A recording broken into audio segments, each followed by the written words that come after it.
Hi, I wanted to talk a little bit more for a moment about animals speak, how interesting and exciting it is to meet animals who, in what I have learned, have come to you with a message. This morning, we were walking out at like 4:30 here in Phoenix when it's still kind of coolish, when you can still do it. It was nice. It wasn't even, oh, I think it was 76 degrees. So it was absolutely beautiful. And we bumped into a coyote, which is very exciting. So I went like, whoa, this is exciting. So coming home, I immediately grabbed the book, Animals Speak, and I looked up coyote to see what kind of message this animal is bringing me. And I saw a couple of things I'd like to share with you and give you a little bit of a view from my experience. And maybe you'll find a nugget in there for yourself as well. The keynote for the coyote is wisdom and folly. And the next thing is this animal is very adaptive to wherever it is, whatever needs to be changing in his life in order to survive or just to simply live. Well, the coyote is considered a creator, a teacher, and the keeper of magic. So the way I look at this is it says here that they love to be playful and they're very skillful also. So what comes to me is what it says further in the description. Am I too serious perhaps? Well, I am a little bit about building my business. I'm taking my business very serious. I have not yet injected more playfulness in it. So now that I've bumped into the coyote, I will do that. I will just look at it a little bit more playful and, go like, okay, let me just, build a plane as I'm flying it, not be too serious about it so much.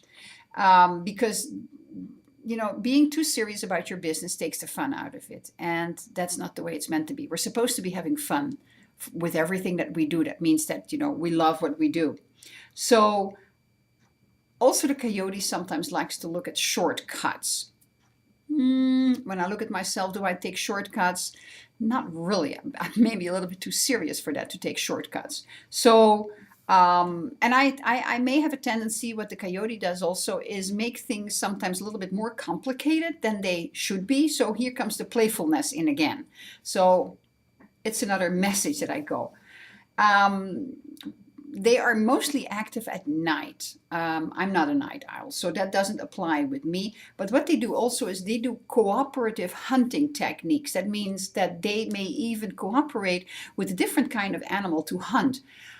I look at that as working together with somebody else in my business, and the two of us can work towards a goal. We each have our goal, but as we're using similar kind of techniques, we may just complement each other and get the job done.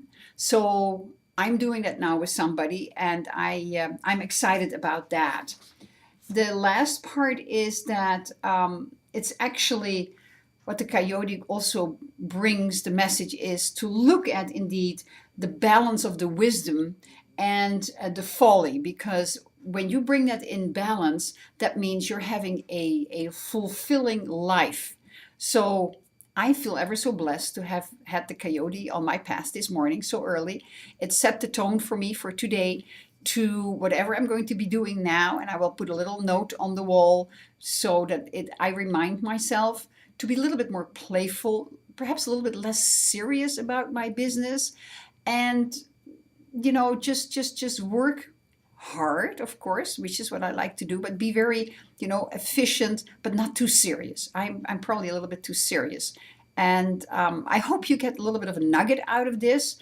Maybe this helps you to understand what kind of animals come into your life from time to time. And I'm not really talking about mosquitoes and flies, that kind of stuff, but, significant other animals that come in. Like about 2 years ago, in one of the trees in our front yard, a huge swarm of bees landed and created a huge, I don't even know what the word is for it, but there were like thousands of bees hanging under the tree. And I looked it up in Animal Speak, and I was at that moment in time at a little bit of a down point in my life, and I was lacking the love, and I was lacking a couple of things that I I did that to myself. So they came to bring me the message because one of the messages was the honey, the sweetness, the love, and the life. And so what I did is I thanked them for coming and bringing the message to me.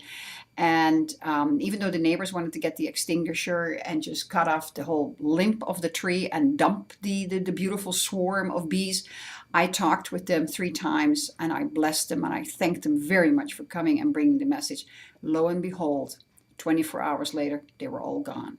So amazing, absolutely amazing what we can learn from the animals, how we can open ourselves up to seeing the messages in there. Because remember, we're all one, we're all connected. We're not only connected to all of our fellow human beings, but we're also connected to the earth, to the trees, to the animals, to everything.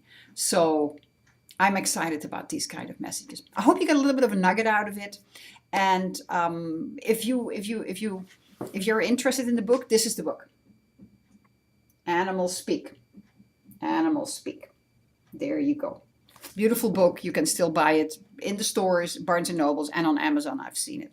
So thank you, and I hope you get a little nugget out of it.